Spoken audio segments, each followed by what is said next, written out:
Karena di pulau itu kan banyak sekali terowongan bawah tanah gitu. Ngeri.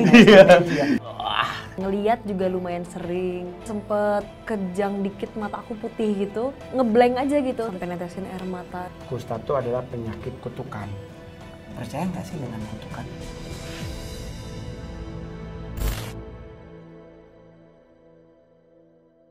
Halo, selamat malam, selamat pagi, siang, sore, malam buat teman-teman Kalapunaholic dan Opraskot. Hari ini Mongol kedatangan bintang tamu yang lebih dari nice to meet you, ya kan? Ada mentor Mongol dalam hal berakting, terus juga ada cewek cantik yang nice to meet you-nya di atas ambang rata-rata. Siapakah bintang tamu kita hari ini? Inilah dia Bang Doni Damara dan Yuriko Angelina. Bener gak, Dek? Yuriko Angelin, sorry orang kampung. Halo Bang Don. Halo Mas Mongol. Halo Yuri. Halo, Wah, gila. Mongol. Itu banget ya. Seger banget mukanya Yuriko. Ini kalau dia bang. Ini kalau Mongol berfoto sama Yuriko kelihatan kayak artis dan pembantunya. Enggak gitu. Tukang kebunnya ya kan, Abe. Anda kan sebagai seorang senior, Bang. Apakah tidak berpikir untuk gantung raket, Bang? Untuk jadi sutradara itu harus punya toleransi tinggi, terus tingkat stres yang sangat rendah gitu. Yang itu yang saya nggak punya. Maksudnya saya gampang sekali akan sangat meletup-letup ngelihat apa yang nggak menurut proses, saya, ya bukan proses, apa yang terutama di dalam art gitu loh. Saya nggak terima ada bunga plastik misalnya, gitu. Kayak gitu-gitulah. Kalau misalnya tiba-tiba orang genset bilang genset mati karena kehabisan bahan bakar, itu menurut saya nggak masuk akal gitu loh. Oh, jadi abang lebih milih tetap jadi pemain aja. Oke, ya kalau Yuriko, ini adalah film keberapa, Dek? Film keberapa ya? Banyak. Wah, Mongol. Iko banyak. Tapi main film horor. Kamu yang jarang nonton. Horor keberapa? Iya bang, Mongol soalnya kalau setiap kali nonton emak ikut. Oh iya. Nah kalau emak ikut bang, udah beda bang. Gak cuman ke bioskop. Kadang ke toko berlian bang. Mama Manado lagi ya kan. Orang kita biaya film aja, nonton aja tiketnya dikasih. Tahu-tahu hilang 15 juta. Manado bang, Manado. My Mommy from. Jadi kalau film horor ini film horor keberapa? Ini ketiga kebetulan. Ketiga. Iya. Tapi memang lebih suka film horor atau lebih drama mungkin? Aku most of the time drama sih. Ih gila bahasa Inggrisnya loh. Most of the time. Gua kursus belum nyampe loh ke situ. 3 kata. Ini kebetulan syutingnya udah lama kak. Jadi dari 2019 dan kepotong pandemi waktu itu ya. Kepotong COVID. Ya betul. Iya. Lu enak loh udah tayang. Film gua aja belum tayang sampai sekarang. Sampai sekarang. Padahal, dari kapan? Jadi kita waktu itu Mall masih inget bang. Kita akan gala premier di Epicentrum hari Kamis. Ya kan? Tahu-tahu larangan untuk ngumpul hari Senin. Ya. Nggak jadi tayang. Hilang di kita. Jadi udahlah mungkin ya nunggu tahun 2025 lah. Setelah kampanye ya presiden baru terpilih baru kita. Tapi Bang Doni apa beratnya main film horor dengan film drama yang selama ini Abang main? Kan kita selalu tahu Abang tuh kalau main kan selalu film-film yang ketampanan pemain-pemainnya, karakternya. Dan ini Abang kok mau main film horor, Bang? Ini film horor pertama saya. Saya harus banyak berkompromi dengan teknis kalau film horor. Maksudnya apakah itu nanti berhubungan dengan teknis CGI atau teknis efek atau apa. Jadi untuk kita sebagai aktor harus memanjangkan emosinya gitu. Begitu selesai line atau begitu selesai kita beradegan, kita harus memanjangkan emosi kita karena apa? Berkaitan dengan teknis nanti akan diisi ini loh. Jadi terusin di sini. Oh, kayak gitu. Ya. Dan ritme syuting juga berubah ya, Bang ya. Kebetulan di syuting ini agak sehat sih syutingnya. Buka film horor kan selalu identik syuting malam ya, Bang? Iya memang malam, cuma waktu itu kita dikit ya, syuting sampai pagi ini dikit ya. Iya dikit sih, paling cuma 2-3 hari dari keseluruhan syuting days. Yang memang karena waktu itu setnya adegannya memang adegan berat ya, dan perang gitu. Mongol pertama kali main film horor selama 7 hari, 5 hari sampai pagi. Iya rata-rata gitu tuh. Rata-rata gitu sih. Jadi gue kadang-kadang mikir berarti kita ketukar hidup nih ya. Betul. Kuntilanaknya lagi, kita ikut bareng. Tapi Bang, film Kutukan Peti Mati ini adalah film tentang apa sih lebih spesifikasinya? Jadi ceritanya itu aku sebagai Susan. Susan itu adalah murid arkeolog, dia mahasiswi. Terus dia itu pergi ke suatu pulau. Pulau itu namanya Pulau Onrus. Dan dia nih punya rasa penasaran yang sangat amat tinggi gitu loh Kak. Terus dia nemu suatu benda yang itu sebenarnya emang nggak seharusnya kita temuin gitu. Dan karena rasa penasaran dia tinggi ini malah mengundang hal-hal yang seharusnya tidak ada, ya tidak muncul jadi muncul gitu karena si Susan ini. Oke. Dari situ ceritanya dimulai. Berarti kan Anda Yuriko tuh jadi pemeran utama perempuannya. Iya, betul. Pemeran utama lakinya? Alif Ali. Oh, Alif Iya, Ali. yang di foto Ini itu. Kenapa nggak ngajak Mongol biar pemeran utama setannya kan lebih muka kan cocok, tinggal dibedakin dikit jadi. Tapi kalau Bang Doni jadi apa Bang? Nama tokoh saya di situ adalah Profesor Daniel, seorang arkeolog yang memang menemukan catatan kuno di Pulau Ondrus itu bahwa memang Pulau Ondrus itu peninggalan Belanda. Waktu itu pulau itu memang digunakan selain tempat pertama kali pemberangkatan haji di situ. Semua klauternya ngumpul di situ. Istilah haji juga dari Belanda gitu. Maksudnya untuk ngasih tahu dia udah pernah berangkat gitu. Sama sekalian juga untuk mengidentifikasi orang-orang jajahannya ya. Iya, betul. Terus kemudian Pulau Ondrus itu juga selain juga katanya tempat penimbunan harta karun, juga tempat juga orang-orang jajahan atau semuanya itu ditaruh di situ lalu disebarkan penyakit. Gitu, penyakit pes waktu itu, kan tikus apa-apa. Iya, kan karena di Pulau Ondrus itu konon kabarnya sih sebenarnya mercusuarnya DKI Jakarta. Spidernya Jakarta kalau ada penjajah masuk tuh bisa ketahuan Iya, dari betul, situ. dari situ. Tinggal berhubungan dengan DKI Jakarta. Tapi Bang, kan berarti kalau nonton main film horor kan berarti ada pengalaman horor dong Bang dalam proses syuting. Pengalaman horor sih saya nggak ngalamin ya selama syuting, cuma karena di pulau itu kan banyak sekali terowongan bawah tanah gitu. Itu lumayan ngeri. Dan si Profesor Daniel itu harus masuk ke bawah situ yang airnya cuma segini, aduh, gitu lumayan sih buat saya pengalaman. Kalau Yuriko punya pengalaman horor selama syuting? Bukan pas selama syuting sih, pas reading waktu itu kita ya. Jadi aku ada satu adegan yang memang lumayan berat adegannya, di mana aku harus switch 3 karakter ya Om ya. Iya betul. 3 karakter kalau nggak salah. Jadi itu aku memang lagi reading terus nyoba adegan itu, terus nggak tahu gimana tiba-tiba kata orang-orang yang ngelihat aku kayak jatuh ke lantai ya Om ya. Betul. Terus kayak sempet kejang dikit, mata aku putih gitu. Terus aku nggak nyadar sama sekali, ngeblank aja gitu. Terus pas bangun-bangun tiba-tiba di lantai, sama telinga aku tuh berisik banget kayak ada orang-orang yang ngomong tapi banyak banget. Banyak suara tapi nggak jelas apa. Jadi aku pas itu kayak kaget kan, shock gitu, sampai netesin air mata gitu karena kaget. Dan itu pengalaman pertama selama main film horor tuh? Pengalaman pertama, iya. Itu malah proses readingnya. Proses readingnya malah baru reading. Belum syutingnya. Tapi Yuriko selama syuting everything good? Everything good. Nggak ada something gitu? Alhamdulillah. Mungkin yang tadi yang reading itu mungkin kayak mau chest doang. Cek ombak. Iya, cek ombak. Iya. Ya bisa lo gitu. Ya, mundur nggak? Iya. Tinggal di sana Bang? Bikin kita tenda atau ada room? Kita nginep di Pulau Kita nginep dekat Bidadari. pulau dekat situ, Pulau Bidadari. Sama satu tim nginep di situ. Nginep situ semua. Iya pasti pakai tenda karena kan Ondrus tuh nanti ada Pulau Air, Pulau Bidadari. Betul. Kalau mau dulu di Pulau Bidadari, Pulau Air. Oh. Ya, di Ondrus semua teman-teman produksi nginep situ. Nginep situ iya. Pakai tenda. Tapi si pemeran utama lakinya juga ada pengalaman horor nggak, pernah cerita-cerita gitu? Dia kayaknya nggak ada deh Om. Kayaknya nggak ada deh. Tapi kalian berdua nih termasuk orang yang sensitif nggak Bang? Sensitif dalam hal maksudnya bisa ngerasa atau bisa melihat makhluk-makhluk yang berbau mistis? Aku lumayan sensitif. Kayak ngerasa gitu sering, ngelihat juga lumayan sering. Kalau Abang? Aku enggak tuh. Santai aja ya? Badak. Waktu syuting di Ondrus ngeliat apa deh? Di Ondrus sih enggak ya, tapi nggak aku ngeliat waktu noni itu Belanda yang enggak seliweran pakai mahkota? Enggak sih, alhamdulillah. Tapi pas Tapi aku ke area pemakamannya sih lumayan ngeri. lumayan ngeri sih. Berasa banget ya? Berasa banget.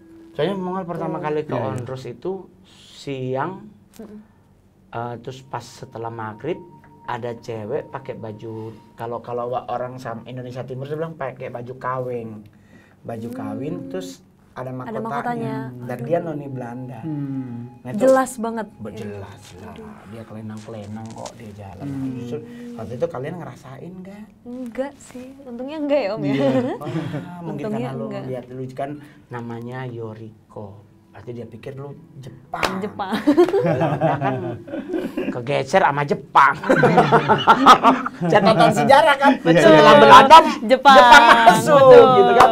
Pengalaman paling serem selama syuting ada nggak Bang? Buat saya sih serem kalau masuk ke terowongan itu. Saya sih belum pernah masuk Bang. Gile sih. Agak. Itu jadi terowongannya kemana-mana gitu, cabang-cabangnya gitu. Jadi kita masuk ada satu titik di Pulau Onrus, kita masuk ke bawah situ, ya masih ada airnya gitu, mungkin air rembesan abrasi laut. Itu jalan ke sana ada tembusan sana, tembusan sana, tembusan sana. Yang saya juga nggak pengen tahu gitu, mungkin itu tembusan ke pulau-pulau lain pada saat itu untuk pertahanan Belanda. Pertahanan, betul, karena itu kan daerah pertahanan pertama. Jadi kapal musuh masuk Jakarta tuh nggak akan pernah langsung ke Jakarta karena ada pulau terluar yang menjadi bumperan. Dan itu Onrus itu dulu itu TBC. PES. Iya, tempat buat orang-orang yang karena waktu itu TBC itu obatnya dan kusta tuh harus dikarantinakan di sebuah pulau. Oh, makanya di Pulau Onrus itu ya. Apakah nanti mau diobati atau dibasmi, kita nggak ada yang tahu karena itu datanya semua dihilangkan di saat itu terjadi. Kan ada banyak juga beberapa pulau di Indonesia bagian timur juga jadi tempat untuk orang kusta. Karena dari beberapa referensi kan kusta itu adalah penyakit kutukan. Tapi itu kan dulu. Kalau sekarang kan kusta udah bisa disembuhkan. Tapi kalian berdua nih percaya nggak sih dengan kutukan? Percaya nggak percaya sih, karena denger gitu sering gitu, tapi nggak yang kayak bener-bener ngelihat langsung atau ngalamin langsung tuh belum pernah gitu. Jadi masih yang ya percaya nggak percaya ada itu gitu. Ya, iya. Ya megang ya nggak juga iya. Kalau Abang? Saya lebih percaya karma sih Daripada kutukan. Karena kan karma yang kita lakukan pasti kita akan tuai ya. Oke. Tapi kalau kan di Indonesia banyak cerita-cerita hikayat rakyat yang berhubungan dengan kutukan. Betul. Contoh maling kundang. Iya, betul. Contoh kalau kita Indonesia Timur batu badaung. Contoh Tangkuban batu Perahu. angus gitu ya, Tangkuban Tangkuban Perahu, Perahu. iya. Nah itu kan dari referensi kutukan dari orang tua untuk yang batu angus Bitung juga begitu. Kutukan anaknya kurang ajar, terlalu memperlakukan orang tua dan dikutuk jadi hangus. Jadi dibilanglah batu angus. Karena memang batu yang angus kelihatan beda dengan batu yang lain. Jadi Abang lebih percaya ke karma daripada aku. Iya, meskipun ya kutukan sama seperti yang Iko bilang tadi, saya belum pernah lihat apakah itu cerita cuma legenda, hikayat atau mungkin ada. Bisa Bang, karena kan legenda itu cerita yang cerita yang turun temurun dipercaya, akhirnya bisa melahirkan namanya legenda. Betul.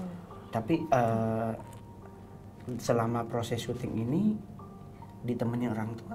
Aku ditemenin kebetulan Sama emak? sama mama. Jadi mama yang selalu, misalnya aku takut dikit, mama kayak udah nggak apa-apa, nggak apa-apa gitu. Udah masuk. aman udah. Mama juga begitu kalau syuting. Kan udah capek lompat-lompat. Tahu-tahu dateng. Masuk ya Ngol, termin 2, semangat lagi, gas, martabak, pecenongan.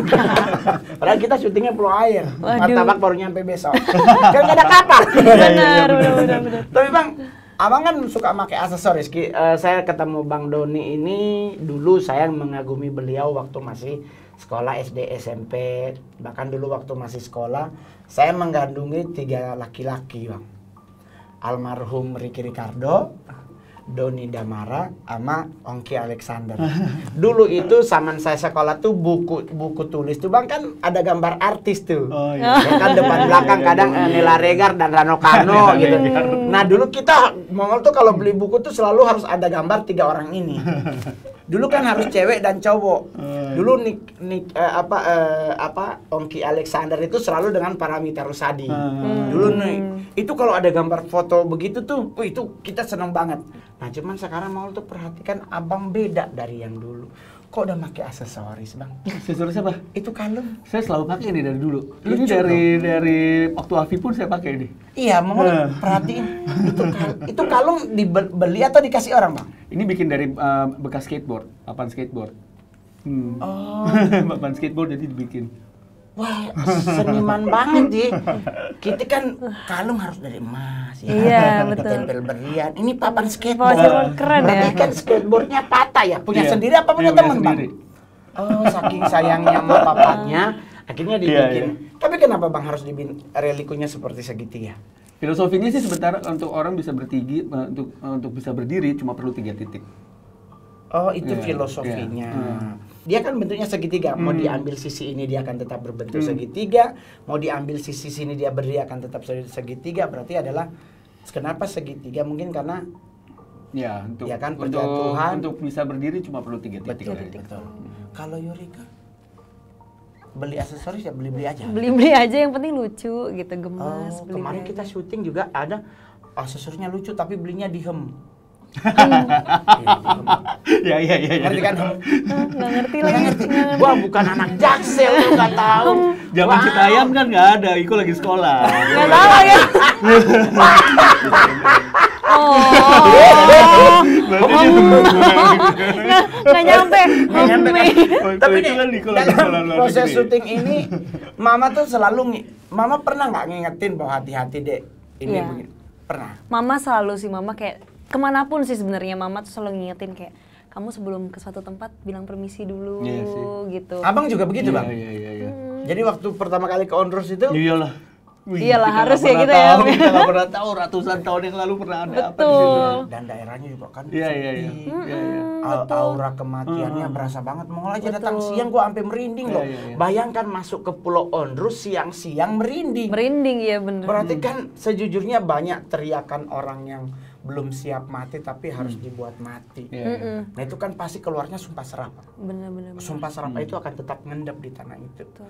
Jadi kalau untuk mau jadiin tempat itu jadi rumah atau jadi tempat kita tinggal, ya benar tadi harus permisi. Permisi, betul. Harus apa kek, taruh apa buat, yaudah tukerannya kita cuma Betul. sehari doang kok di sini. Betul. Itu siang loh gila. Berapa tempat yang paling menakutkan sampai gua kabur-kabur terus tapi di saat yang bersamaan gua kejar-kejar juga itu waktu ngonten YTT di daerah Salemba Raya. Itu dulu gedung PKI. Waduh. Itu lihat apa itu, Kak? Itu lihat orang rasnya Russian terus pakai topi bulu itu loh yang khasnya Oh, Russian. iya. Gede banget di situ. Nah, itu kita pertama kali lihat kaget gua kabur. Tapi gue kejar juga, maksudnya ini orangnya kan kita masih ingat banget. Ini kayak hallnya dia di sini. Di sini ada ruangan. Nah dia jalan, dia masuk ke sini. Apa dia mau ngajak Mongol masuk ke tempat itu atau bagaimana? Nah itu berarti kan mungkin dulu karena waktu itu kan tempat itu dibakar, dikepung massa dan dibakar kan. Ya mungkinlah menjadi korban karena waktu itu kan PKI bergedung di situ kan otomatis negara-negara yang berhubungan dengan komunis kan menjadi stakeholder bersama kan berarti RRC waktu itu Uni Soviet gitu kan. Aku mau nanya, Bang Mongol kan tadi Om Doni juga bahas karma kan. Aku penasaran kayak pernah ini nggak sih kayak ngerasa dapet karma gitu setelah keluar dari satanik karena kan ya we know lah satanik kayak gimana dunianya gitu. Ya kalau Itu soal gimana itu, itu gua minimalisir. Itu gimana? Kayak Dengan hidup minimalisir. gua mencoba berjalan pada jalan Tuhan. Maksudnya gini, gua menghindari hal-hal yang membuat gua akan lebih jauh melangkah. Jadi gua sampai hari ini, gua mungkin kalau di acara stand up tuh kita kan bilang Mongol tuh bokeh banget materinya. Iya, gue jujur aja. Apalagi kalau dia Blue Night kan di Amerika, di Singapura, di Malaysia kan ada tuh stand up yang namanya Blue Night. Berarti materi-materi bokep nih, materi-materi pengalaman porno baik yang sarkas maupun mungkin yang agak lembut-lembut nice to meet you gitu kan. Nah itu gua iya, tapi kalau gua ngelakuin tidak. Gua menghindari yang namanya seks bebas.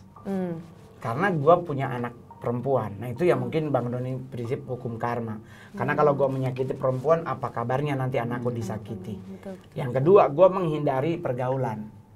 Oh, oke. Lu boleh tanya semua teman-teman artis, pernah nggak gue nongkrong sama mereka? Tanya teman-teman stand up komedian, pernah nggak mau nongkrong sama sesama komik? Mau Radit, Panji, nggak pernah? Sama sekali. Sama sekali.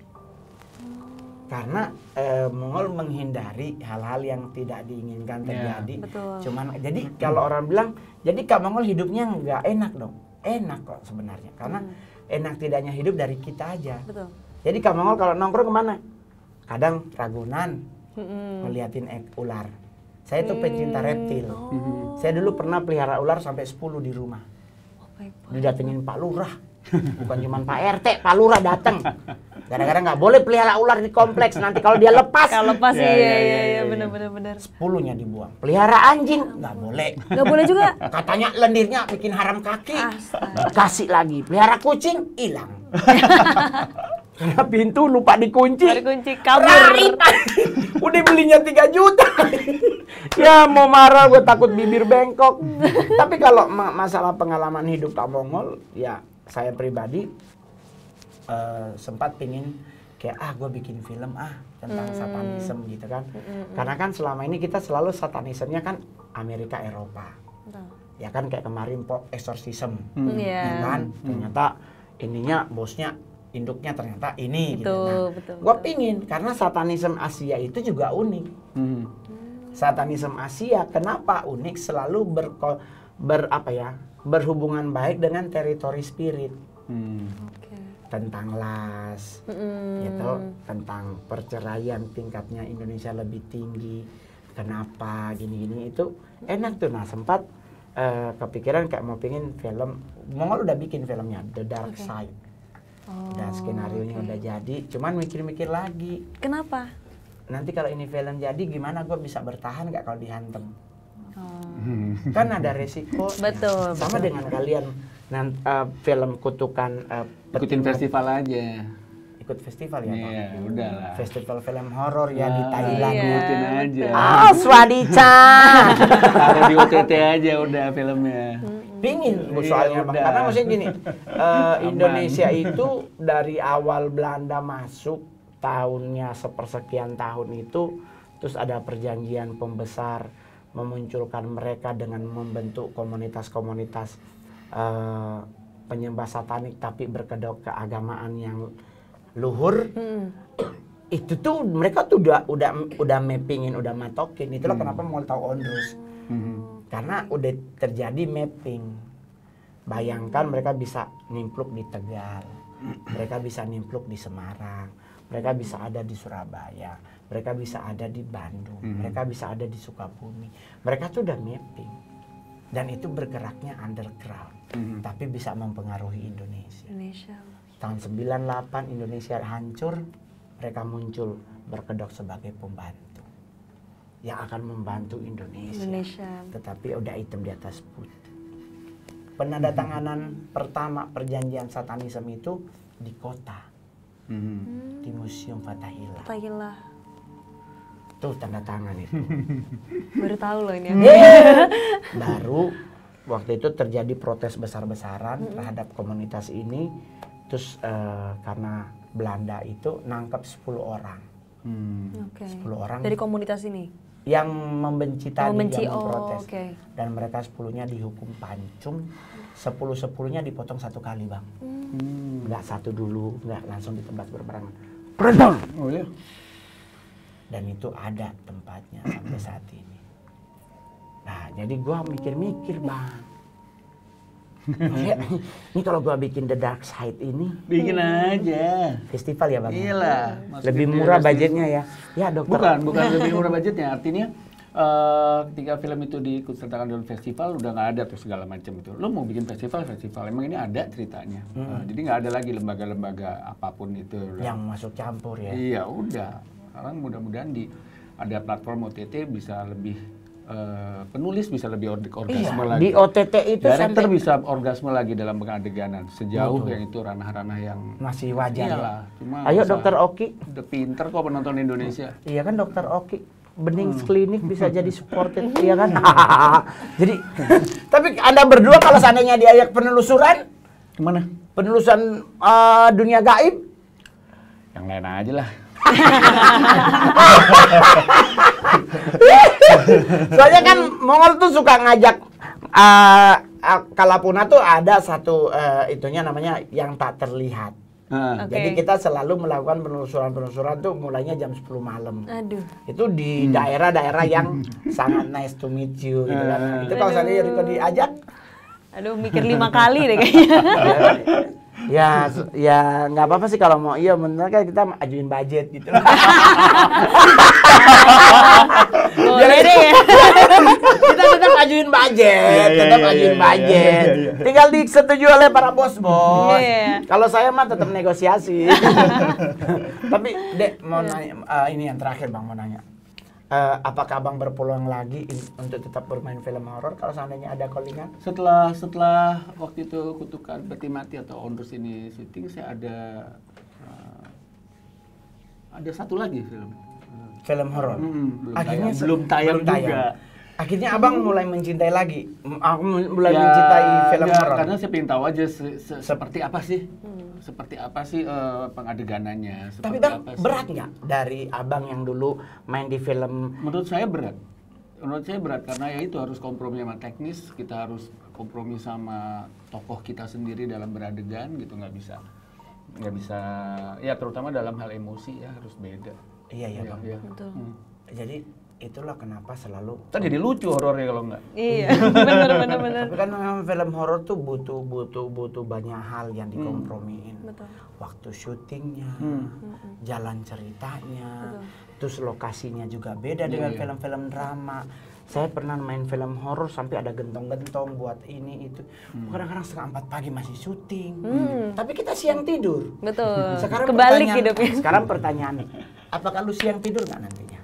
Kan tidak Bang. Iya udah keburu capek ya. Iya. Jadi kok mencoba besok mungkin main film lawak ya, komedi? Pengen banget. Aku pernah satu kali waktu itu. Judulnya? Gila Lundro. Oh, Iya. Gila Lundro. Ya Waktu itu ampun. sekali doang. Iya. Tapi lebih enak mana? Film horor, film drama, film komedi? Honor, enak semua sih. Beda-beda. Tinggian mana? Film komedi, film drama, sama film horor mana lebih gede? Kurang tahu. Oh, mama yang megang lah. Bantuin mama kayak yang ini terserah kamu deh, kamu suka nggak? Kalau gitu. saya lebih milih kalau suruh milih film ya saya lebih suka film komedi. Karena menjadi diri sendiri Bang. Betul. Kalau jadi film horor kita susah karena kadang udah capek ngantuk akhirnya ngelawak. Iya. Yang tadinya harusnya jadi horor, ntar lu skip dulu lu ya. Yang ini aja adegannya soalnya kita ini masih ketawa. Susah mau dapet tuh. Betul. Jadi saya lebih suka komedi. Komedi ya. Mau jadi banci tuh aja Bang. Karena komik 8 kan gue jadi Sailor Moon. Iya, Iya, aku nonton komik lagi. itu. Iya Bang, ya Allah pakai rok segini pendek. Udah Seru sih kita itu. laki harus ngilangin jendolan. Jadi celana dalamnya S. Bayangin loh. Gua L celana dalam tapi harus pakai S. Diselotip lagi pledang. Anjay. Ini selotipnya geser pledang. Jadi selesai syuting nih kita Mirsani pulang, Om George Rudy pulang, Berprima pulang, gua masih di lokasi. Lepasnya pelan-pelan ya. Satu sialan. Ini kalau ditarik wax.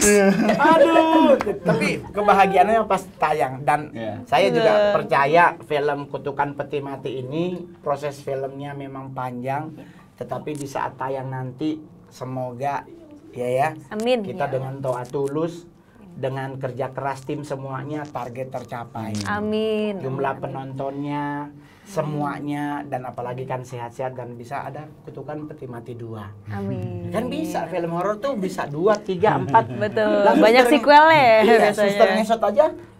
Pocong aja sampai sequel, pocong 1. Pas Iya, di pocong betul. 2, pocongnya tetap 1. Iya kan? Padahal pocong 2, tapi Pocong 2 pocongnya nya 1. 1. Betul. Nah, ini peti mati, ya Kutukan kan? 2 peti mati nanti. Betulan 2 peti mati. Berarti ternyata peti mati pertama suaminya, peti mati kedua istrinya. Istrinya, Wah, benar. ribet lagi. Tapi nggak apa-apa lah, pokoknya buat teman-teman semuanya yang suka nonton film horor, kita ada film horor terbaru judulnya Kutukan Peti Mati. Kutukan dulu. Kutukan Peti Mati. Yep. Jangan lupa kalau lagi pingin pacaran enak nonton film horor. Biar bisa modus-modus gitu ya. Ajak cewek lu main nonton horor. Pas dia lumayan grepe. Kadang kan cewek kalau nonton film horor kita nggak bikin dosa loh. Cuman kadang tuh ekspresinya dia tuh kayak pingin kita tabok. Suka biasa aja orang itu film. Ditarik loh. Gue dulu pernah ngajak cewek ditendang kaki gue bilang pulang gua. Lu nonton sendiri.